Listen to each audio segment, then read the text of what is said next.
ಬಲ್ಲ ಮೂಲಗಳಿಂದ ಬಂದ ಮಾಹಿತಿ ತೆರೆಮರೆ ನಾಟಕದಲ್ಲಿ ಕಂಡಿದ್ದು ಕೇಳಿದ್ದು ರಾಜಕೀಯ ಪಕ್ಷಗಳ ಒಳಗೊಂದು ಇಣುಕು ನೋಟ. ಇದು ಒಳನೋಟ. ನಾನು ಶ್ರೀಪಾದ್ ಪಾಟೀಲ್. ಈಗ ಟಾಪ್ ಸ್ಟೋರೀಸ್ ಅನ್ನು ನೋಡ್ತಾ ಹೋಗೋಣ. Top story number 1, powerful mate. ಏನಿದು ಪವರ್ಫುಲ್ ಮೇಟ್? ಮಹಾರಾಷ್ಟ್ರದ ಎನ್ಸಿಪಿ ನಾಯಕ ಶರದ್ ಪವಾರ್ ಪ್ರಧಾನಮಂತ್ರಿ ನರೇಂದ್ರ ಮೋದಿ ಅವರನ್ನ ಮೀಟ್ ಮಾಡಿ ಮಾತಾಡಿದ್ದು ಏನು? ರಾಜಕೀಯ ಪಡಸಾಲೆಯಲ್ಲಿ ಈ ಬಗ್ಗೆ ನಡೀತಾ ಇರೋ ಚರ್ಚೆ ಏನು ನೋಡೋಣ ಟಾಪ್ ಸ್ಟೋರಿ ನಂಬರ್ 1 ಅಲ್ಲಿ. ಇನ್ನು ಎರಡನೇ ಸ್ಟೋರಿ ಏನು ಅಂತಂದ್ರೆ, ಮಹಿಳಾ ಖೋಟ ಪ್ರಭಾವಿ ಆಟ. ಮಂತ್ರಿ ಸ್ಥಾನಕ್ಕಾಗಿ ಜಾತಿ ಲಾಬಿ ನೋಡಿದ್ದೀರಿ, ಜಿಲ್ಲಾ ಲಾಬಿಯನ್ನು ನೋಡಿದ್ದೀರಿ, ನಾಯಕರ ಲಾಬಿಯನ್ನು ನೋಡ್ಬಿಟ್ಟಿದ್ದೀರಿ, ಇಲ್ಲಿಂದ ಹಿಡಿದು ದಿಲ್ಲಿವರೆಗಿನ ಲಾಬಿಯನ್ನು ನೋಡಿದ್ದೀರಿ. ಆದರೆ ಈಗ ಮಹಿಳಾ ಮಂತ್ರಿ ಸ್ಥಾನಕ್ಕೆ ನಡೆದಿರೋ ಇಂಟರ್ನ್ಯಾಷನಲ್ ಲಾಬಿ, ಏನ್ ಹೇಳಿ, ಇಂಟರ್ನ್ಯಾಷನಲ್ ಲಾಬಿ ನಮ್ಮ ಒಳನೋಟದ ಟಾಪ್ ಸ್ಟೋರಿ ನಂಬರ್ 2. ಈಗ top story number 1.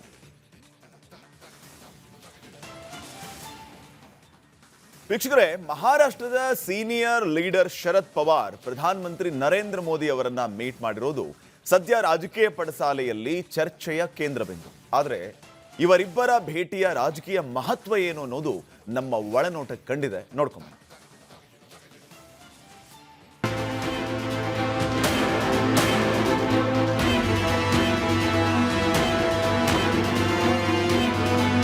Sharad Pawar ಹೋಗಿ ಮೋದಿ ಅವರನ್ನ ಮೀಟ್ ಮಾಡಿದ್ದಾರೆ ಅಂದಮೇಲೆ ಆ ಪವರ್ಫುಲ್ ಪ್ಲಾನ್ ಇಂಪ್ಲಿಮೆಂಟ್ ಮಾಡೋದು ಗ್ಯಾರಂಟಿ ಅಂತ ಯಾವುದೋ ಪವರ್ಫುಲ್ ಪ್ಲಾನಿನ ಗುಸುಗುಸು ಡೀಟೇಲ್ಸ್ ಹೇಳೋಕೆ ಅಂತಾನೆ ಬಂದಂಗಿತ್ತು ನಮ್ ಗೋವಿಂದಣ್ಣ.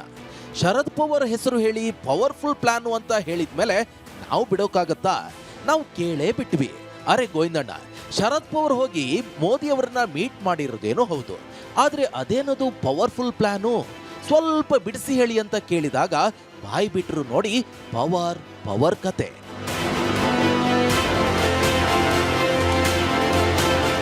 ವಿಷಯ ಏನಪ್ಪಾ ಅಂದ್ರೆ, ನಿನ್ನೆ ಶರದ್ ಪವಾರ್ ಅವರು ಪ್ರಧಾನಮಂತ್ರಿ ನರೇಂದ್ರ ಮೋದಿ ಅವರನ್ನ ಮೀಟ್ ಮಾಡಿದ್ದಾರೆ. ಕಾರಣ ಕೇಳಿದ್ರೆ ರೈತರ ಸಮಸ್ಯೆಗಳ ಬಗ್ಗೆ ಚರ್ಚೆಗೆ ಅಂತ ನೆಪ ಹೇಳಿದ್ರು ಸಹ ಪ್ರಧಾನಮಂತ್ರಿಗಳ ಕಚೇರಿಯ ಆಪ್ತ ಮೂಲಗಳ ಮಾಹಿತಿ ಬೇರೆನೇ ಇದೆ. ಅದೇನಪ್ಪಾ ಅಂದ್ರೆ, ಮಹಿಳಾ ಮೀಸಲಾತಿ ವಿಧೇಯಕ ಹಾಗೆ ಕ್ಷೇತ್ರ ಮರು ವಿಂಗಡಣೆ ವಿಧೇಯಕಕ್ಕೆ ಅಂಗೀಕಾರ ಪಡೆಯೋಕೆ ಮೋದಿ ಶಾ ಜೋಡಿ ಸ್ಟ್ರಾಟರ್ಜಿ ಮೇಲೆ ಸ್ಟ್ರಾಟರ್ಜಿ, ಪ್ಲಾನಿನ ಮೇಲೆ ಪ್ಲಾನ್ ಮಾಡ್ತಾನೆ ಇದ್ದಾರೆ. ಆದರೆ ಈಗ ಪವಾರ್ ಮೋದಿ ಮೀಟಿಂಗ್ ಕೂಡ ಅದೇ ಪವರ್ಫುಲ್ ಪ್ಲಾನಿನ ಭಾಗವಾಗಿ ನಡೆದ ಪವಾರ್ ಪ್ಲಾನ್ ಅನ್ನೋದು ಉನ್ನತ ಮೂಲಗಳ ಮಾಹಿತಿ.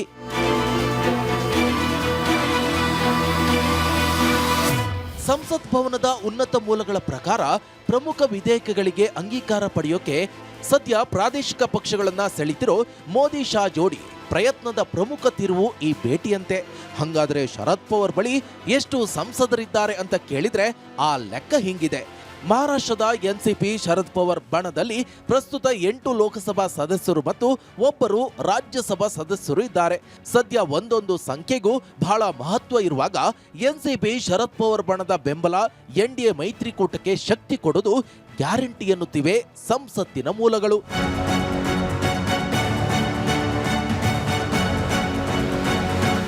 ಇದಕ್ಕೆ ಸರಿಯಾಗಿ ಇತ್ತ ಶರದ್ ಪವಾರ್ ಅವರು ಸಂವಿಧಾನದ 131ನೇ ತಿದ್ದುಪಡಿ ವಿಧೇಯಕಕ್ಕೆ ಬೆಂಬಲ ಕೊಡಲ್ಲ ಅಂತ ಎಲ್ಲೂ ಹೇಳಿಲ್ಲ. ಆದರೆ ಅವರ ಪುತ್ರಿ ಸುಪ್ರಿಯಾ ಸುಲೆ ಅವರು ಸಂವಿಧಾನದ 131ನೇ ತಿದ್ದುಪಡಿಗೆ ಬೆಂಬಲ ನೀಡುವ ಮಾತನಾಡಿದ್ದಾರೆ. ಅದರಲ್ಲೂ ಈಗ ಶರದ್ ಪವಾರ್ ಅವರು ಮೋದಿ ಅವರನ್ನ ಭೇಟಿ ಮಾಡಿರೋ ಟೈಮಿಂಗ್ ನ ಬಗ್ಗೆಯೂ ಕೂಡ ಸಂಸತ್ತಿನ ಮೊಗಸಾಲೆಯಲ್ಲಿ ಗಂಭೀರ ಚರ್ಚೆ ನಡೆದಿದೆ. ಆ ಚರ್ಚೆಯ ಸಾರಾಂಶ ಏನಪ್ಪಾ ಅಂದ್ರೆ, ಶರದ್ ಪವಾರ್ ಬೆಂಬಲ ಅಂದ್ರೆ ಕೇವಲ 8 ಲೋಕಸಭಾ ಸದಸ್ಯರ ಬೆಂಬಲದ ಲೆಕ್ಕ ಅಲ್ಲ, ಅವರ ಕಾರ್ಯತಂತ್ರ ಇನ್ನಷ್ಟು ಪ್ರಾದೇಶಿಕ ಪಕ್ಷಗಳನ್ನ ಎನ್ಡಿಎ ತೆಕ್ಕೆಗೆ ತರುವ ದೃಷ್ಟಿಯಿಂದ ನಿರ್ಣಾಯಕ ಅನ್ನೋ ಮಾತಿನ ದಾಟಿ ಸಂಸತ್ತಿನ ಮೂಲಗಳಿಂದ ಒಳನೋಟಕ್ಕೆ ಕಂಡಿದೆ.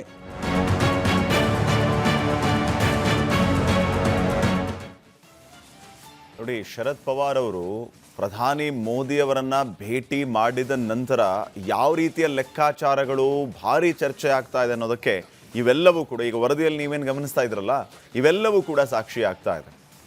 ಮಹಾರಾಷ್ಟ್ರದ ಸೀನಿಯರ್ ಲೀಡರ್ ಶರದ್ ಪವಾರ್ ಪ್ರಧಾನಿ ಮೋದಿ ಅವರನ್ನ ಭೇಟಿಯಾದರು. ಎದ್ದು ಕೈ ಹಿಡಿದು ಗೌರವ ತೋರಿದ್ರು ಪ್ರೈಮ್ ಮಿನಿಸ್ಟರ್. ಶರದ್ ಪವಾರ್ ಬಂದಿದ್ದಾರೆ ಮೀಟ್ ಆಗೋದಕ್ಕೆ ಅಂತ ಅಂದಾಗ ನೋಡಿ, ಈಗ ಸದ್ಯಕ್ಕೆ ಶರದ್ ಪವಾರ್ ಹತ್ರ 8+1 ಸಂಸದರ ನಂಬರ್ ಇದೆ ಅವರ ಎನ್ಸಿಪಿ ಪಾರ್ಟಿಯಿಂದ. ಆದರೆ ಬರೀ ನಂಬರ್ ಅಲ್ಲ ಶರದ್ ಪವಾರ್ ಅವರ ಪವರ್, ಇದಕ್ಕಿಂತನೂ ಮೀರಿತು. ಇವರು seasoned politician Pawar trouble shooter ಕೂಡ ಹೌದು. ಆಮೇಲೆ ಇವರೇನು NDAಗೆ ಹೊಸಬರೇನಲ್ಲ, ಈ ಹಿಂದೆಯೂ ಕೂಡ NDAಯಲ್ಲಿ ಇದ್ದಂಥವ್ರು. ಬದಲಾದ ರಾಜಕೀಯ ಪರಿಸ್ಥಿತಿಯಲ್ಲಿ ನಾನಾ ರೀತಿಯ ಬೆಳವಣಿಗೆಗಳಿಗೆ, ಬದಲಾವಣೆಗಳಿಗೆ ಪವಾರ್ ಅವರು ಸಾಕ್ಷಿಯಾಗಿದ್ದರು. ಈಗ ಮತ್ತೆ ಪ್ರಧಾನಿ ಮೋದಿ ಮತ್ತು ಪವಾರ್ ಅವರ ಭೇಟಿ ನಾನಾ ರೀತಿಯ ಚರ್ಚೆಗಳಿಗೆ ಕಾರಣ ಆಗ್ತಾ ಇದೆ. ಈ ಭೇಟಿಯ ಹಿಂದೆ ಇರುವಂಥ ಲೆಕ್ಕಾಚಾರ ಏನು ಅನ್ನೋದ್ರ ಬಗ್ಗೆ ಗುಸುಗುಸು ಗೋವಿಂದಣ್ಣ ಅವರು ಅವರದ್ದೇ ಕೆಲವು ಮೂಲಗಳಿಂದ ಮಾಹಿತಿಯನ್ನು ನೀಡಿದ್ದಾರೆ ನಮ್ಮ ವೀರೇಂದ್ರ ಅವರಿಗೆ. ವೀರೇಂದ್ರ ಅವರು ಈಗ ಎಲ್ಲ ವಿಚಾರಗಳು ನಮ್ಮ ಜೊತೆಗೆ ಹಂಚ್ಕೊಳ್ತಾರೆ. ನನ್ನ ಜೊತೆಗೆ ಜಾಯ್ನ್ ಆಗಿದ್ದಾರೆ ವೀರೇಂದ್ರ. ಬಹುಶಃ ಪವಾರ್ ಅವರ ಪವರ್ ಏನು ಅಂತ ಈಗ ಗೊತ್ತಾಯಿತು ಅಂತ ಅನಿಸುತ್ತೆ. ಲಾಸ್ಟ್ ಟೈಮ್ ನಾವು ನೋಡಿದ್ವಿ, ಬಿಲ್ಗಳನ್ನು ತರಬೇಕು ಅಂತಂದರೆ ಇವರಿಗೆ ನಂಬರ್ನ ಕೊರತೆ ಇತ್ತು. ಆದರೆ ಈ ಸಾರಿ ಪರಿಸ್ಥಿತಿ ಹಂಗಿಲ್ಲ. ಈಗ ನಾವೆಲ್ಲ ಗಮನಿಸ್ತಾ ಇರೋ ಹಾಗೆ ಬಹಳ ಮುಖ್ಯವಾದಂಥ ಕೆಲವು ಮಸೂದೆಗಳನ್ನು ಕೇಂದ್ರ ಸರ್ಕಾರ ಜಾರಿಗೆ ತರೋದಕ್ಕೆ ಭರ್ಜರಿ ಪ್ಲ್ಯಾನನ್ನು ಮಾಡಿಕೊಂಡಿದೆ. ಆದರೆ ನಂಬರ್ಗಳ ಕೊರತೆ ಇಲ್ಲಿಯೂ ಕೂಡ ಕಾಡುತ್ತೆ. ನಾವು ಸದ್ಯಕ್ಕಿನ ಸಂಖ್ಯಾ ಬಲಗಳನ್ನು ನೋಡಿದಾಗ 362 ಮತಗಳ ಅಗತ್ಯ ಇದೆ. 362 ಮತಗಳ ಪೈಕಿ ಇರುವಂತಹ ಎಲ್ಲ ಸಂಸದರು ಯಾರೆಲ್ಲ ಸಪೋರ್ಟ್ ಮಾಡ್ತಾರೆ ಅವರ ಲೆಕ್ಕಾಚಾರ ಹಿಡ್ಕೊಂಡ್ರೆ ಇನ್ನೂ ಒಂದು 66 ಮತಗಳು ಬೇಕು ಅನ್ನುವಂಥ ಲೆಕ್ಕಾಚಾರ ಇತ್ತು. ಆ 66 ಮತಗಳು ಬೇಕು ಅಂತಂದರೆ ಈಗ ನೋಡಿ, ನಾವು ರೀಸೆಂಟ್ಲಿ ಏನೆಲ್ಲ ಬೆಳವಣಿಗೆ ಆಗಿದೆ. TMC ಅವರು ಬರ್ತಾ ಇದ್ದಾರೆ. DMK ಅವರು, ಆಶ್ಚರ್ಯ ಅಂತಂದರೆ DMK ಅವರು ಈ ಡಿಲಿಮಿಟೇಷನ್ ಕ್ಷೇತ್ರ ಪುನರ್ವಿಂಗಡಣೆ ಬಿಲ್ಲನ್ನು ವಿರೋಧ ಮಾಡಿದ್ರು. ಈಗ ಸ್ಟಾಲಿನ್ ಅವರು ಘಂಟಾಘೋಷವಾಗಿ ಹೇಳಿಬಿಟ್ರು, ನಾವು ಕೇಂದ್ರವನ್ನು ಬೆಂಬಲಿಸ್ತೀವಿ ಅಂತ ಹೇಳಿ. DMK 22 ಲೋಕಸಭಾ ಮೆಂಬರ್ಸ್ ಇದ್ದಾರೆ. ಹಾಗೇನೆ TMC ಅವರು ಕೂಡ ಬರ್ತೀನಿ ಅಂತ ಹೇಳಿದ್ದಾರೆ. UBT ಅವರು ಬರ್ತೀನಿ ಅಂತ ಹೇಳಿದ್ದಾರೆ. ಏಕನಾಥ್ ಶಿಂದೆ ಬಣದವರು, NCP ಅವರು ಈಗ ಬಹಳ ಮುಖ್ಯವಾದಂಥ ನಂಬರ್ ಗೇಮ್ ಅಂತಂದರೆ NCPಯ ನಂಬರ್ಸ್. ಸೊ ಈಗ ನನಗನ್ಸಿದ ಮಟ್ಟಿಗೆ ಈ ಬಿಲ್ಗಳನ್ನು ಅವರು ಪಾಸ್ ಮಾಡ್ಕೊಳ್ಳೋದಕ್ಕೆ ನಂಬರ್ನ ಕೊರತೆ ಆಗೋದಿಲ್ಲ, ಯಾವಾಗ ಶರದ್ ಪವಾರ್ ಅವ್ರನ್ನ ಮೀಟ್ ಆದ ನಂತರ. ಸೊ ಈಗ ಪವರ್ ಏನು ಅಂತ ಎಲ್ಲರಿಗೂ ಗೊತ್ತಾಯಿತು, ಇನ್ಕ್ಲೂಡಿಂಗ್ ಎಲ್ಲರಿಗೂ. ಈಗ ಪ್ರಶ್ನೆ ಏನಂತಂದರೆ, ನಮ್ಮ ಗೋವಿಂದಣ್ಣವರು ಈ ಬಗ್ಗೆ ಏನಾದರೂ ಮೂಲಗಳನ್ನು ಕೊಟ್ಟಿದ್ದಾರಾ ಹೇಳಿ. ಶರದ್ ಪವಾರ್ ಅವರು NDAನ ಬೆಂಬಲಿಸೋದಕ್ಕೆ ನಡೆದಂಥ ಜಾದು ಏನು, ಸಪೋರ್ಟ್ ಮಾಡೋದಕ್ಕೆ ಮುಖ್ಯವಾದಂಥ ಕಾರಣ ಏನು? ಪಾಟೀಲ್ರೆ, ಶರದ್ ಪವಾರ್ ಅವರ ಪವರ್ರೇ ಅವರ ಜಾದು. ಯಾಕೆ ಗೊತ್ತಾ, ಅವ್ರು ಎಂತೆಂಥ ಚಮತ್ಕಾರಗಳನ್ನ ಮಾಡಿದ್ದಾರೆ ಅಂದರೆ ನೀವು ನಂಬಲಿಕ್ಕೆ ಸಾಧ್ಯ ಆಗೋದಿಲ್ಲ. ಅರೆ ಹಿಂಗೂ ಮಾಡ್ಬೋದಾ ಅಂತ. ಬಹುಶಃ ಅಂದರೆ ನೀವು ಮಹಾರಾಷ್ಟ್ರದ ರಾಜಕಾರಣ ನೋಡ್ಬಿಟ್ರೆ ಗೊತ್ತಾಗ್ಬಿಡುತ್ತೆ. ಬಾಳಾ ಠಾಕ್ರೆ ಅವರ ಪುತ್ರ ಉದ್ಧವ್ ಠಾಕ್ರೆ ಕಾಂಗ್ರೆಸ್ ಜೊತೆ ಸೇರಿ ಮುಖ್ಯಮಂತ್ರಿ ಆಗಬೇಕಿದ್ರೆ ಯಾರು ಮೂಲ ಕಾರಣ? ನೀವು ಮಹಾರಾಷ್ಟ್ರದ ಮೂಲಗಳನ್ನ ಕೇಳಿದ್ರೆ ಗೊತ್ತಾಗುತ್ತೆ. ಶರದ್ ಪವಾರ್ ಅವರೇ ಮೂಲ ಕಾರಣ. ಅವ್ರ ಪವರೇ ಅವತ್ತು.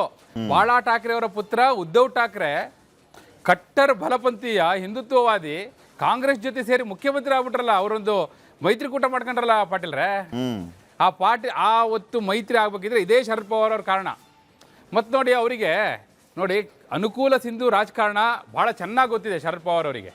ಅವರು NDA ಜೊತೆನೂ ಇದು ಗೊತ್ತು, ಅವರಿಗೆ ಕಾಂಗ್ರೆಸ್ ಜೊತೆನೂ ಇದು ಗೊತ್ತು, ಮಹಾರಾಷ್ಟ್ರದಲ್ಲಿ BJP ಜೊತೆಯೂ ಮೈತ್ರಿ ಮಾಡಿ ಗೊತ್ತು, ಕಾಂಗ್ರೆಸ್ ಜೊತೆಯೂ ಮೈತ್ರಿ ಮಾಡಿ ಗೊತ್ತು. ಹೀಗಿರುವಂಥ ಶರದ್ ಪವಾರ್ ಅವರು ಈಗ ಹೊಸ ಜಾದು ಕೈ ಹಾಕಿದ್ದಾರೆ. ಏನು ಅದು ನೋಡಿ, ಸಮಯ ಹೆಂಗೆ ಕೂಡ್ಕೊಂಡು ಬಂದಿದೆ ಅಂತ ನೋಡಿ. ಲಾಸ್ಟ್ ಏಪ್ರಿಲ್ 17ರಲ್ಲಿ ಈಗ ಯಾವ ಬಿಲ್ಲನ್ನು ತಂದಿದ್ರಲ್ಲ, ಮಹಿಳಾ ಮೀಸಲಾತಿ, ಕ್ಷೇತ್ರ ಪುನರ್ವಿಂಗಡಣೆ, ನೋಡಿ ಏನಾಗುತ್ತೆ ಪಾಟೀಲ್ರೆ. ಈಗ 7 ಬಿಲ್ಗಳು ಪ್ರಮುಖವಾದ ಬಿಲ್ಗಳಿದೆ. ಆದರೆ ಅದೆಲ್ಲದಕ್ಕೂ 362 ನಂಬರ್ ಎಲ್ಲದಕ್ಕೂ ಬೇಡ. ಆದರೆ ಈ ವಿಧೇಯಕ ಇದೆಯಲ್ಲ, ಮಹಿಳಾ ಮೀಸಲಾತಿ ಮತ್ತು ಕ್ಷೇತ್ರ ಪುನರ್ವಿಂಗಡಣೆ, ಇದು ಸಂವಿಧಾನ ತಿದ್ದುಪಡಿ ವಿಧೇಯಕ ಆಗಿರೋದ್ರಿಂದ ಇದಕ್ಕೆ ಸ್ಪೆಷಲ್ ಮೆಜಾರಿಟಿ, 2/3 ಮೆಜಾರಿಟಿ ಇದೊಂದು ಬಿಲ್ಲಿಗೆ ಬೇಕಷ್ಟೇ. ಈಗ FCRAಗೇನು ಬೇಡ. ಹಾಗೆ ನಾವು ಮೊನ್ನೆ 2 ಬಿಲ್ಗಳ ಬಗ್ಗೆ ವಿಸ್ತೃತವಾಗಿ ಎಳೆಯಾಗಿ ಕಾರ್ಯಕ್ರಮದಲ್ಲಿ ಕೊಟ್ಟವಲ್ಲ, ಆ 2 ಬಿಲ್ಗಳು ಅಂದರೆ ವಿಕಸಿತ ಭಾರತ ಶಿಕ್ಷಣ ಅಧಿಷ್ಠಾನ ವಿಧೇಯಕ, ಅದಕ್ಕೆಲ್ಲ ಅವ್ರಿಗೆ ಬೇಕಾದ ಮೆಜಾರಿಟಿ ಆಲ್ರೆಡಿ ಇದೆ ಪಾಟೀಲ್ರೆ. ಆದರೆ ಈ ಸಂವಿಧಾನದ 131ನೇ ತಿದ್ದುಪಡಿ ವಿಧೇಯಕಕ್ಕೆ ಅವರಿಗೆ 362 ನಂಬರ್ ಬೇಕು. ನೀವು ಹಂಗೆ ನೋಡ್ಲಿಕ್ಕೆ ಹೋದರೆ NDA ಬಳಿ ಮೂಲ ಅವರ ಮೈತ್ರಿಕೂಟದ್ದು 296 ಇದೆ. ಈಗ ನೀವು ಹೇಳಿದ್ರಲ್ಲ TMC ಅವೆಲ್ಲ ಒಗ್ಗೂಡಿ ಬಾರ್ಡ್ರಿಗೆ ಬಂದು ನಿಂತಿದ್ರು. ಆ ಬಾರ್ಡ್ರ್ ಕ್ರಾಸ್ ಮಾಡಲಿಕ್ಕೆ ಬೇಕಾಗಿದ್ದ ಪವರ್ನ ಶರದ್ ಪವಾರ್ ಅವರು ಕೊಡ್ತಾ ಇದ್ದಾರೆ ಅನ್ನೋದೇ ಈ ಟರ್ನಿಂಗ್ ಪಾಯಿಂಟ್. ಯಾಕೆ ಕೊಡ್ತಾರೆ? ಸುಮ್ಮನೆ ಕೊಟ್ಬಿಡ್ತಾರಾ? ನೋಡಿ, ಅವರ ಪುತ್ರಿ ಸುಪ್ರಿಯಾ ಸುಲೆ ಅವರು ಕಳೆದ ವಾರ ಒಂದು ಸರ್ವಪಕ್ಷ ಸಭೆ ಆಯಿತು, ಮೊನ್ನೆ ಭಾನುವಾರ ಪಾಟೀಲ್ರೆ. ರಾಜನಾಥ್ ಸಿಂಗ್ ಅವರು ಕಾಲಿಗೆ ಬಿದ್ದರು, ಬಹಳ ದೊಡ್ಡ ಸುದ್ದಿ ಆಯ್ತು ಅದು. ಸುಪ್ರಿಯಾ ಸುಲೆ ಅವರು ರಾಜನಾಥ್ ಸಿಂಗ್ ಅವರ ಕಾಲಿಗೆ ಎರಗಿ ನಮಸ್ಕರಿಸಿದ್ರು ಅನ್ನೋ ಸುದ್ದಿ. ಇವನ್ ಮೋದಿ ಅವ್ರಿಗೂ ಅದು ನಿನ್ನೆ ಶರದ್ ಪವಾರ್ ಅವ್ರ ಜೊತೆ ಹೋದಾಗ ಮತ್ತೆ ಏನು ಮೋದಿ ಅವರ ಕಾಲು ಮುಟ್ಟಿ ನಮಸ್ಕಾರ ಮಾಡಿದ್ರು. ಅಂದ್ರೆ ಏನೋ ಹಿರಿಯರು ದೊಡ್ಡವರು ಗೌರವ ಎಲ್ಲ ಸರಿ, ಆದರೆ ಟೈಮಿಂಗ್ ಇದೆಯಲ್ಲ, ಕೆಲವು ಗೆಸ್ಚರ್ಸು ಯಾವ ಟೈಮಲ್ಲಿ ಬರುತ್ತೆ ಅನ್ನೋದು ಬಹಳ ಮುಖ್ಯ ಪಾಟೀಲ್ರೆ. ಇವಾಗ ಶರದ್ ಪವಾರ್ ಅವರು ಕೂಡ ಮೋದಿ ಅವ್ರನ್ನ ಭೇಟಿ ಆಗಿರೋ ಟೈಮಿಂಗ್ ನಾವು ನೋಡ್ಬೇಕು. ಮತ್ತೆ ಹೇಳ್ತೀನಿ ಕೇಳಿ ಪಾಟೀಲ್ರೆ, ಇವತ್ತಿಗೆ ಈ ಮೊನ್ನೆ ನಾವು ಡಿಸ್ಕಸ್ ಮಾಡ್ತಾ ಇದ್ವಿ, ಏನು ಸಚಿವ ಸಂಪುಟ ಪುನರ್ರಚನೆ ಆಗುತ್ತೆ, ಅಮಿತ್ ಶಾ ಅವರು ಉಪಪ್ರಧಾನಿ ಆಗ್ತಾರೆ, ಇಂತಿಂಥವ್ರೆಲ್ಲ ಕೇಂದ್ರ ಸಚಿವರಾಗ್ತಾರೆ, ಕರ್ನಾಟಕದಿಂದ ಯಾರು ಹೋಗ್ತಾರೆ, BY ರಾಘವೇಂದ್ರ ಆಗ್ತಾರಾ, ಇವೆಲ್ಲ ಡಿಸ್ಕಷನ್ ಏಕ್ದಮ್ ಬ್ರೇಕ್ ಆಯಿತು. ಏನಕ್ಕಾಯಿತು? ಇದೇ ಕ್ಯಾಲ್ಕುಲೇಷನ್ ಹಿನ್ನೆಲೆಯಲ್ಲಿ ಆಗಿದ್ದು. ಅಂದರೆ ಯಾರೆಲ್ಲ NDA ಮೈತ್ರಿಕೂಟಕ್ಕೆ ಸೇರ್ತಾರೋ ಅವರಿಗೆಲ್ಲ ಈಗ ರಾಜಕೀಯ ಚೌಕಾಶಿ ಅಂತ ಇರುತ್ತೆ ಪಾಟೀಲ್ರೆ. ಅದು ನಡೀತಾ ಇದೆ, ಆ ಬಾರ್ಗೇನಿಂಗ್ ನಡೀತಾ ಇದೆ. ಇವತ್ತು ನಿನ್ನೆ ಹೋಗಿ ಭೇಟಿ ಆಗಿರೋದು ಕೂಡ ನಾವು ನಿಮಗೆ ಬೆಂಬಲ ಕೊಡ್ತೀವಿ ಅಲ್ಲಿ ಪೇಪರ್ ಕೊಡೋಕ್ಕಲ್ಲ, ಆ ಬಾರ್ಗೇನಿಂಗ್ನ ಫಸ್ಟ್ ಸ್ಟೆಪ್ ಇದು. ಆಯ್ತು, ಈಗ ನೀವು ಹೇಳಿದ್ ನನಗೆ ಅರ್ಥ ಆಯ್ತು. ನೇರವಾಗಿ ನಾನೊಂದು ಸ್ವಲ್ಪ ವಿಷಯಕ್ಕೆ ಬಂದ್ಬಿಡ್ತೀನಿ. ಈಗ ಬನ್ನಿ ಪಾಟೀಲ್ರೆ. ಈಗ ಸುಪ್ರಿಯಾ ಸುಳೆ ಅವರನ್ನ ಕೇಂದ್ರದಲ್ಲಿ ಮಂತ್ರಿ ಮಾಡಬೇಕು ಅನ್ನೋಂಥ ಲೆಕ್ಕಾಚಾರ ಇಟ್ಕೊಂಡು NDAಗೆ ಶರದ್ ಪವಾರ್ ಅವರು ಸಪೋರ್ಟ್ ಮಾಡ್ತಾರೆ ಅನ್ನೋಂಥ ವಿಚಾರ ನೀವು ಹಿಂಗ್ ಬಂದು ಹೇಳ್ತಾ ಇದ್ದೀರಿ. ನಾನು ನೇರವಾಗಿ ಹೇಳ್ತಾ ಇದ್ದೀನಿ. ಆಯ್ತು, ಇದು ಈ ಕನ್ಕ್ಲೂಷನ್ ನಾನು ಈಗ ಬರ್ತೀನಿ ಅಂತ ಅನ್ಕೊಳ್ಳಿ. ಸರಿ, ಈಗ ಸುಪ್ರಿಯಾ ಸುಳೆ ಅವರು ರೀಸೆಂಟ್ಲಿ ಈ ಜಿರಳೆ ತರಳೆ ಒಂದು ನಡೀತಾ ಇದಲ್ಲ ಅಲ್ಲಿ, ಅದ್ರಲ್ಲಿ ಆಕ್ಟಿವ್ ಆಗಿದ್ದಾರೆ. ಈಗ NCP ಅವರು NDAಗೆ ಹೇಗೆ ಸಪೋರ್ಟ್ ಮಾಡ್ತಾರೆ ಅನ್ನೋಂಥದ್ದು ಒಂದು. ಮತ್ತೊಂದು, ಕೇಂದ್ರ ಸರ್ಕಾರ ಜೊತೆಗೆ ಇವರು ಈ ರೀತಿ ಕೈ ಜೋಡಿಸಿ ಅದರಲ್ಲಿ ಮಂತ್ರಿನೇ ಆಗ್ಬಿಡ್ತಾರೆ ಅಂತ ನಾವು ನಂಬಬಹುದಾ? ಸಿದ್ಧಾಂತ ಸಂಘರ್ಷ ಅನ್ನುವಂಥದ್ದು ಒಂದು ಅಡ್ಡ ಆಗುತ್ತಲ್ಲ. ರಾಜಕೀಯ ಚೌಕಾಸಿ ಏನಾದರೂ ನಡೀತಿದೆಯಾ? ಹೆಂಗೆ? ಸರಿ ಇದೆ ಪಾಟೀಲ್ರೆ. ನಿಮಗೆ ಈಗ ಇಷ್ಟೊತ್ತಂಗ ನಾನು ಮಹಾರಾಷ್ಟ್ರದ ಉದಾಹರಣೆಗಳನ್ನ ಕೊಟ್ಟನಲ್ಲ, ಈಗ ಕರ್ನಾಟಕದ್ದೇ ಒಂದು ಎಕ್ಸಾಂಪಲ್ ಕೊಡ್ತೀನಿ, ಕಣ್ಣಿಗೆ ಕಟ್ಟುವ ಹಾಗೆ. ಈಗ ಮೋದಿ ಅವರು ಪ್ರಧಾನಿ ಆಗುವ ಮೊದಲು ದೇವೇಗೌಡರು ಏನಂದಿದ್ರು ಗೊತ್ತಾ? ಮೋದಿ ಅವರೇನಾದರೂ ಪ್ರಧಾನಿ ಆದರೆ ನಾ ದೇಶ ಬಿಟ್ಟು ಹೋಗ್ತೀನಿ ಅಂತ. ಇದು ಅಧಿಕೃತವಾದ ಬಹಿರಂಗ ಹೇಳಿಕೆ. ಯಾರ್ದು? ದೇವೇಗೌಡರದ್ದು. ಮಾಜಿ ಪ್ರಧಾನಮಂತ್ರಿ ದೇವೇಗೌಡರು ಮೋದಿ ಪ್ರಧಾನಿ ಆದರೆ ದೇಶ ಬಿಟ್ಟು ಹೋಗ್ತೀನಿ ಅಂತ ಹೇಳಿಕೆ. ಇವತ್ತು ಎಲ್ಲಿದ್ದಾರೆ ದೇವೇಗೌಡರು? ಯಾರ ಜೊತೆ ಇದ್ದಾರೆ? ಅವರ ಪುತ್ರ ಯಾರ ಸಚಿವ ಸಂಪುಟದಲ್ಲಿ ಕೇಂದ್ರ ಸಚಿವರಾಗಿದ್ದಾರೆ? ಇಷ್ಟೇ ಸಾಕಲ್ಲ ಉದಾಹರಣೆ. ಇದಕ್ಕಿಂತ ಬೇರೆ ಉದಾಹರಣೆ ಬೇಕಾ ಪಾಟೀಲ್ರೆ? ಅಂದ್ರೆ ಜಾತ್ಯತೀತ ಜನತಾದಳ ಕಟ್ಟಿದಂತ ದೇವೇಗೌಡರು ಮೋದಿಯವ್ರ ಜೊತೆ ಇವತ್ತು ಅವ್ರು ಮೊನ್ನೆ ಈಗ ಹೋದ ತಿಂಗಳು ಒಂದು ಪ್ರೆಸ್ ಮೀಟ್ ಮಾಡಿ ಹೇಳಿದ್ರು. ಏನಂದ್ರು ದೇವೇಗೌಡರು? ನಾನು ಯಾವಾಗಲೂ ಮೋದಿಯವ್ರ ಜೊತೆ ಶಾಶ್ವತವಾಗಿರ್ತೀನಿ, ಮೋದಿಯವ್ರನ್ನ ಯಾವ ಕಾರಣಕ್ಕೂ ಬಿಡಲ್ಲ ಅಂತ ಇತ್ತೀಚೆಗೆ ಲಾಸ್ಟ್ ಪ್ರೆಸ್ ಮೀಟಲ್ಲಿ ಕೊಟ್ಟ ಹೇಳಿಕೆ ಅವರು ಪಾಟೀಲ್ರೆ. ಹೀಗಿರುವಾಗ ನೀವು ಯೋಚನೆ ಮಾಡಿ, ಸಿದ್ಧಾಂತ ಅನ್ನೋದು ಅನುಕೂಲ ಸಿಂಧು ಆಗಿರುತ್ತೆ. ಅದರಲ್ಲೂ ಕೂಡ ಈ ರೀತಿಯ ಸೀಸನ್ಡ್ ಪೊಲಿಟಿಷಿಯನ್ಸ್ ಇರ್ತಾರಲ್ಲ, ಅವರಿಗೆ ಯಾವಾಗ ಯಾವ ದಾಳವನ್ನು ಉರುಳಿಸ್ಬೇಕು ಅನ್ನೋದು ಬಹಳ ಚೆನ್ನಾಗಿ ಗೊತ್ತಿರುತ್ತೆ. ಹಿಂಗಂತೇಳಿ ಈಗ ನಿಜ ನೋಡಿ, ಹಿಂದಿನ ದಿನ ಸೈದ್ಧಾಂತಿಕವಾಗಿ ವಿರೋಧಿಸಿದವರು, ಹಿಂದಿನ ದಿನ ಅವ್ರ ಅಪ್ಪನಾಣೆ CM ಆಗಲ್ಲ ಅಂತ ಹೇಳಿದವರು, ಮಾರನೇ ದಿನ ಇಲ್ಲ ನೀವೇ ನಿಮ್ಮ ಮಗನೇ ಮುಖ್ಯಮಂತ್ರಿ ಮಾಡಿ ಅಂತ ಹೇಳಿದಂಥ ಉದಾಹರಣೆಗಳನ್ನೂ ಕೂಡ ಕರ್ನಾಟಕ ರಾಜಕಾರಣ ಕಂಡಿದೆ. ನಾವು ಎಲ್ಲರೂ ಕೂಡ ಸಾಕ್ಷಿಯಾಗಿದ್ದೀವಿ. ಹೀಗಿರುವಾಗ ಸಿದ್ಧಾಂತ ಅನ್ನೋದು ಇವತ್ತಿಗೆ ಅನುಕೂಲ ಸಿಂಧು, ಅನುಕೂಲಕ್ಕಿಂತ ಜೊತೆ ಯಾವುದೂ ಇಲ್ಲ. ಪೊಸಿಷನಿಂಗ್ ಮತ್ತು ಅಲ್ಲೇನು ಮಹಾರಾಷ್ಟ್ರದಲ್ಲಿ ಒಂದು ರಾಜಕಾರಣ ಇದೆ ಪಾಟೀಲ್ರೆ. ಅಲ್ಲಿ ಅಜಿತ್ ಪವಾರ್ ಅವರು ಇರುವವರೆಗೂ ಒಂದು ರೀತಿ. ಅಜಿತ್ ಪವಾರ್ ಅವರು ಎಂತಹ ಸಂದರ್ಭದಲ್ಲಿ ನಿಧನರಾದರು ಅಂದರೆ, ಆಕಸ್ಮಿಕ ಅಪಘಾತ, ಅದು ವಿಮಾನ ಪತನ ಆಗಿದ್ದು ಪಾಟೀಲ್ರೆ, ನಿಮಗೆ ಗೊತ್ತು. ಆ ಸಂದರ್ಭದಲ್ಲಿ ಹೆಚ್ಚು ಕಡಿಮೆ ಅಜಿತ್ ಪವಾರ್ ಹಾಗೂ ಶರದ್ ಪವಾರ್ ಅವರು ಮಾತುಕತೆಗೆ ಬಂದುಬಿಟ್ಟಿದ್ರು. ಆ ಹಂತದಲ್ಲಿ ಅವ್ರ ನಿಧನ ಆಯಿತು. ಅದಾದ ನಂತರ ಅವರ ಪತ್ನಿ ಈಗ ಉಪಮುಖ್ಯಮಂತ್ರಿ ಆಗಿದ್ದಾರಲ್ಲಿ, ಅವರು ಲೀಡ್ ತಗೊಂಡಿದ್ದಾರೆ. ಇಂತಹ ಸಂದರ್ಭದಲ್ಲಿ ಶರದ್ ಪವಾರ್ ಅವರು ತಮ್ಮ ಪುತ್ರಿ ಸುಪ್ರಿಯಾ ಸುಲೆಯನ್ನು ರಾಜಕಾರಣದಲ್ಲಿ ಮುಂಚೂಣಿಗೆ ತರಬೇಕು ಅನ್ನುವಂಥ ಪ್ರಯತ್ನದ ಭಾಗವಾಗಿ ಈಗ ಈ ರಾಜಕೀಯ ಚೌಕಾಶಿ ಆರಂಭಿಸಿದ್ದಾರೆ. ಆದರೆ ಇದು ಹೋಗುವ ದಾರಿ ನೋಡ್ತಾ ಇದ್ದರೆ ಈ ರೂಟಲ್ಲಿ ಹೋಗ್ತಾ ಇದೆ. ಬಟ್ ರಾಜಕಾರಣದಲ್ಲಿ ಒಂದೇ ದಾರಿ ಇರಲ್ಲ ಪಾಟೀಲ್ರೆ, ಕವಲು ದಾರಿಗಳು ಹಲವು ಇರುತ್ತವೆ. ಯಾವ್ಯಾವ ಕವಲು ತಗೊಳುತ್ತೆ ನೋಡೋಣ ಪಾಟೀಲ್ರೆ. ಹಾಗಿದ್ರೆ ಇದು ಬಹುಶಃ ಪ್ರಾದೇಶಿಕವಾಗಿ ಮಹಾರಾಷ್ಟ್ರದಲ್ಲಿಯೂ ಕೂಡ ಒಂದು ರೀತಿಯ ಅನುಕೂಲ ಆಗ್ಬಹುದಾ ಅಂತ NCP BJP ಇವರಿಗೆಲ್ಲ? ಡೆಫಿನೆಟ್ಲಿ. ನೋಡಿ, ಯಾವಾಗಲೂ ಕೂಡ ದೇವೇಗೌಡರು ಕೂಡ ಯಾವ ಕಾರಣಕ್ಕಾಗಿ ಮೋದಿಯವ್ರ ಜೊತೆ ಹೋದರು? ರಾಜ್ಯ ರಾಜಕಾರಣದಲ್ಲಿ ಅವರಿಗೊಂದು ಹಿಡಿತ ಉಳಿಸ್ಕೋಬೇಕು ಅಂದರೆ, ತಮ್ಮ ಪಾರ್ಟಿಯನ್ನು ಉಳಿಸ್ಕೋಬೇಕು ಅಂದರೆ, ತಮ್ಮ ಪಕ್ಷದ ಮೇಲೆ, ಶಾಸಕರ ಮೇಲೆ ಹಿಡಿತ ಉಳಿಸ್ಕೋಬೇಕು ಅಂದರೆ ಅಧಿಕಾರದಲ್ಲಿರಬೇಕು. ವಿರೋಧ ಪಕ್ಷದಲ್ಲಿ ಇದ್ಬಿಟ್ರೆ ಪಕ್ಷದ ಶಾಸಕರೇ ಉಳಿಯೋದಿಲ್ಲ. ಅಂತಹ ಸಂದರ್ಭ ಬಂದುಬಿಡುತ್ತೆ. ಮತ್ತು ನೀವು ಮಹಾರಾಷ್ಟ್ರದಲ್ಲೇ ನೋಡಿ ಏನಾಯಿತು, ಶಿವಸೇನೆಯ ಪರಿಸ್ಥಿತಿ ಏನಾಯಿತು ಪಾಟೀಲ್ರೆ? ಶಿವಸೇನೆ ಇವತ್ತು ಎಲ್ಲಿದೆ? ಎಲ್ಲ ಶಿವಸೇನೆಯು NDA ಜೊತೆ ಹೋಗ್ಬಿಟ್ಟಿದೆ. ಏಕನಾಥ್ ಶಿಂದೆ ಬಣವು NDA ಜೊತೆ ಇದೆ, ಈ ಕಡೆ ಉದ್ಧವ್ ಠಾಕ್ರೆ ಬಣವು NDA ಜೊತೆ ಇದೆ. 3 ಜನ. ನೀವು ಯೋಚನೆ ಮಾಡಿ, ಅಲ್ಲಿ ಎಲ್ಲ ಹೋಗಿ ಅಂದರೆ 3 ಜನ ಡೈರೆಕ್ಟಾಗಿ ಹೋಗಿ NDA ಜೊತೆ, BJP ಜೊತೆ ಅಂತಲೇ ಹೋಗಿ ಸೇರ್ಕೊಂಡಿದ್ದಾರೆ NDAನ. 6 ಜನ ಏಕನಾಥ್ ಶಿಂದೆ ಅವ್ರ ಜೊತೆ ಹೋಗಿ ಸೇರ್ಕೊಂಡಿದ್ದಾರೆ. ಒಟ್ಟಿನಲ್ಲಿ NDA ಮೈತ್ರಿಕೂಟಕ್ಕೆ ಸೇರ್ಕೊಂಡಂಗೆ ಆಯ್ತಲ್ಲ. ಈಗ ನಾನು ಇನ್ನೊಂದು ಮುಖ್ಯ ವಿಚಾರಕ್ಕೆ ಬರ್ತೀನಿ. ಆಯ್ತು, ಈಗ ನಂಬರ್ ಗೇಮಲ್ಲಿ ಇವರು ಪಾಸ್ ಆಗೋ ಎಲ್ಲ ಲೆಕ್ಕಾಚಾರವನ್ನ ಇಟ್ಕೊಂಡು ಬಹುಶಃ ಆ ಕೊರತೆ ಇದ್ದದನ್ನು ಕೂಡ ಶರದ್ ಪವಾರ್ ಜೊತೆಗೆ ಸೇರ್ಕೊಂಡು ಅದೂ ಸಲೀಸಾಗಿ ಪಾಸ್ ಆಗಿ ಬಿಲ್ ಪಾಸ್ ಮಾಡ್ಕೊಂಡ್ಬಿಟ್ರು ಅಂತ ಇಟ್ಕೊಳ್ಳಿ. ಇಂಡಿ ಕೂಟದ ಕತೆ ಏನು, ಇವ್ರೇನ್ ಮಾಡ್ತಾರೆ ಈಗ? ಅದೇ ಮಜಾ ಇರೋದು, ಬಹಳ ಮಜಾ ಇರೋದೇ ಅದು. ಯಾಕೆ ಗೊತ್ತಾ ಪಾಟೀಲ್ರೆ? ಇಂಡಿ ಒಕ್ಕೂಟದಲ್ಲಿ ಯಾರಿದ್ದಾರೆ ನಂಗೆ ಹೇಳಿ. ಈಗ ಸಮಾಜವಾದಿ ಪಕ್ಷ ಬಿಟ್ಟು ನನಗೆ ಇನ್ನೊಂದು ಪಕ್ಷದ ಹೆಸರು ಹೇಳಿ ನೋಡಿ. ಇಂಡಿ ಒಕ್ಕೂಟ ಅಂತ ಹೇಳ್ಬೇಕಿದ್ರೆ ಅಟ್ಲೀಸ್ಟ್ ಒಂದು 3 ಪಾರ್ಟಿ ಇರಬೇಕಲ್ಲ ಪಾಟೀಲ್ರೆ? ಇಬ್ರು ಇದ್ರೆ ಮೈತ್ರಿ. ಒಕ್ಕೂಟ ಅನ್ಬೇಕಿದ್ರೆ ಅಟ್ಲೀಸ್ಟ್ ಒಂದು 3 ಇರ್ಬೇಕಲ್ಲ ಪಾಟೀಲ್ರೆ. ಈಗ ಕಾಂಗ್ರೆಸ್, ಸಮಾಜವಾದಿ ಪಾರ್ಟಿ, ಇನ್ನೊಂದು ಪಕ್ಷದ ಹೆಸರು ಹೇಳಿ ನನಗೆ. ಇನ್ನೊಂದು ಪಕ್ಷ ಇದ್ರೆ ಅದು ಒಕ್ಕೂಟ. ಯಾವ್ದಾದ್ರು ಸರಿಯಾದ ಪಾರ್ಟಿ ನೋಡಿ, ಇಂಥದ್ದಿದೆ, ದೊಡ್ಡ ಪಾರ್ಟಿ ಇಂಥದ್ದಿದೆ, ನೀವೇನು ಹಿಂಗಂತೀರಿ ಅಂತೇಳಿ ಹೇಳಿ. ಯಾರಿಲ್ಲ ಅಲ್ಲಿ. ನೀವೇ ಹೇಳಿದ್ರಿ DMK ಅವರು, ಸ್ಟಾಲಿನ್ ಆಲ್ರೆಡಿ ಹೇಳ್ಬಿಟ್ಟಿದ್ದಾರೆ ನಾವು ಸಪೋರ್ಟ್ ಮಾಡ್ತೀವಿ ಅಂತ. ಈ ಕಡೆ NCP ಹಿಂಗ್ ಹೋಗ್ಬಿಟ್ಟಿದೆ. ಆ ಕಡೆ TMC ನೋಡಿದ್ರೆ ಅದು ಚಲ್ಲಾಪಿಲ್ಲೆ ಆಗಿ ಛಿದ್ರ ಆಗಿ NDA ಜೊತೆ ಹೋಗಿ ಸೇರ್ಕೊಂಡ್ಬಿಟ್ಟಿದೆ. ಆ ಕಡೆ ಆಮ್ ಆದ್ಮಿ ಪಾರ್ಟಿ ಸ್ವಲ್ಪ ದಿನ ಮುಂಚೆ ಕೇಳಿದ್ರೆ ಆಮ್ ಆದ್ಮಿ ಪಾರ್ಟಿ ಅಂತ ಹೇಳ್ತಾ ಇದ್ದೆ. ಆಮ್ ಆದ್ಮಿ ಪಾರ್ಟಿ ಅವರು 7 ಜನ ಅವರು ಈ ರಾಜ್ಯಸಭಾ ಮೆಂಬರ್ಸ್ ಅವರು ಕೂಡ ಬಂದ್ಬಿಟ್ರು, ಹೋಗಿ ಸೇರ್ಕೊಂಡ್ಬಿಟ್ರು. ಅಲ್ಲ, ನೀವು ಹೊರನೋಟಕ್ಕೆ ನೋಡಿದ್ರೆ, ಈಗ ಹೊರನೋಟಕ್ಕೆ ನೀವು ಕೇಳೋದಿದ್ರೆ ನಾನು 6 ಪಕ್ಷದ ಹೆಸರು ಹೇಳ್ತೀನಿ. ಆದ್ರೆ ಒಳನೋಟ ನಾವು ಮಾಡ್ತಾ ಇರೋದು ಒಳನೋಟ ಪಾಟೀಲ್ರೆ. ಒಳನೋಟದಲ್ಲಿ ಒಂದು ಪಕ್ಷವೂ ಇಲ್ಲ.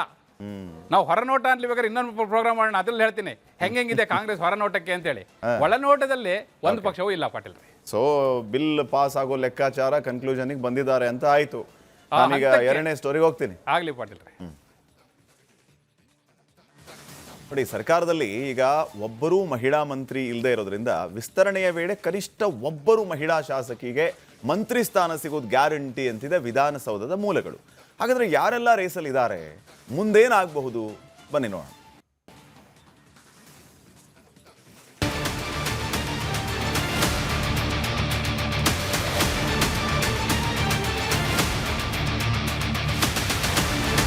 ಮಂತ್ರಿ ಆಗ್ಬೇಕು ಅಂತ ಈ ಆಕಾಂಕ್ಷಿಗಳು ಇಲ್ಲಿ ಗಲ್ಲಿಯಿಂದ ಹಿಡಿದು ದಿಲ್ಲಿವರೆಗೂ ಹೋಗಿ ಲಾಭಿ ಮಾಡ್ತಾರೆ, ವಾಪಸ್ ಬರ್ತಾರೆ. ಆದ್ರೆ ನಮ್ಮ ವುಮೆನ್ ಪವರ್ ಹೇಗಿದೆ ನೋಡಿ. ಗಲ್ಲಿ ದಿಲ್ಲಿ ಯಾವುದಿಲ್ಲ, ಏನಿದ್ರು ಇವರ ಲಾಭಿ ಇಂಟರ್ ನ್ಯಾಷನಲ್ ಲೆವೆಲ್ ಅಲ್ಲಿ ಅಂತ ಯಾವುದೋ ಅಂತಾರಾಷ್ಟ್ರೀಯ ಸುದ್ದಿ ಹೇಳೋ ತರ ಗತ್ತಲ್ಲಿ ಎಂಟ್ರಿ ಕೊಟ್ರು ನಮ್ ಗೋವಿಂದಣ್ಣ. ಅರೆ ಗೋವಿಂದಣ್ಣ, ನಮ್ಗೆ ಇಲ್ಲಿ ಸುದ್ದಿ ಕೊಡಿ, ದಿಲ್ಲಿ ಸುದ್ದಿ ಕೊಡಿ ಅಂತ ಕೇಳಿದ್ರೆ ನೀವು ಫಾರಿನ್ಗೆ ಹೋಗ್ಬಿಟ್ರ? ಯಾರದು ಇಂಟರ್ ನ್ಯಾಷನಲ್ ಲೆವೆಲ್ ಅಲ್ಲಿ ಲಾಭಿ ಮಾಡ್ತಾ ಇರೋದು? ಈ ಗವರ್ಮೆಂಟ್ ನಲ್ಲಿ ಒಬ್ರೂ ಮಹಿಳಾ ಮಂತ್ರಿನೇ ಇಲ್ಲ. ನೀವೊಳ್ಳೆ ಕತೆ ಹೇಳ್ತೀರಾ ಅಂತ ಕೆಣಕುವಂತೆ ಮಾತನಾಡಿದಾಗ ಬಾಯ್ ಬಿಟ್ರು ನೋಡಿ ಮಹಿಳಾ ಆಕಾಂಕ್ಷಿಯ ಲಾಭಿ ಕತೆ.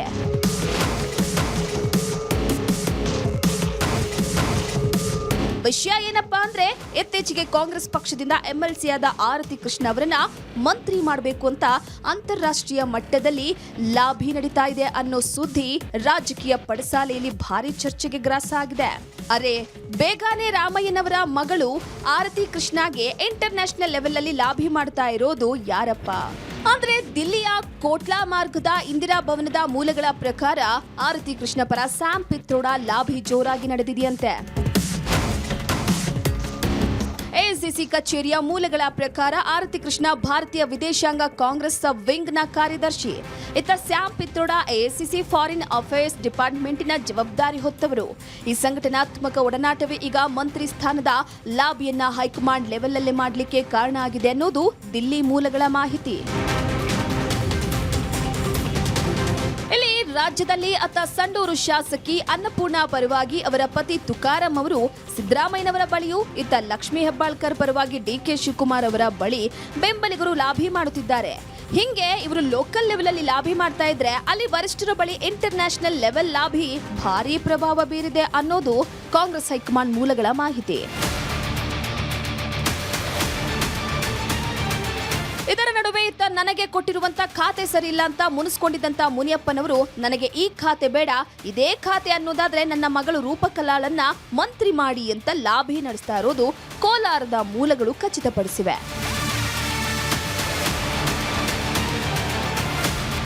ಒಟ್ನಲ್ಲಿ ಈ ಸರ್ಕಾರದಲ್ಲಿ ಈಗ ಒಬ್ಬರು ಮಹಿಳಾ ಮಂತ್ರಿ ಇಲ್ಲದೆ ಇರೋದ್ರಿಂದ ವಿಸ್ತರಣೆಯ ವೇಳೆ ಕನಿಷ್ಠ ಒಬ್ಬರು ಮಹಿಳಾ ಶಾಸಕಿಗೆ ಮಂತ್ರಿ ಸ್ಥಾನ ಸಿಗೋದು ಗ್ಯಾರಂಟಿ ಅಂತಿವೆ ವಿಧಾನಸೌಧದ ಮೂಲಗಳು. ಆದ್ರೆ ಆ ಒಂದು ಕೋಟಾದಲ್ಲಿ ಪಟ್ಟಕ್ಕಾಗಿ ನಡೀತಾ ಇರುವ ರೇಸ್ನಲ್ಲಿ ಆರತಿ ಕೃಷ್ಣ ಹಾಗೂ ಅನ್ನಪೂರ್ಣ ತುಕಾರಾಂ ಮುನ್ನೆಲೆಗೆ ಬಂದಿರೋದು ಕಾಂಗ್ರೆಸ್ ಮೂಲಗಳಿಂದಲೇ ನಮ್ಮ ಒಳನೋಟಕ್ಕೆ ಕಂಡಿದೆ.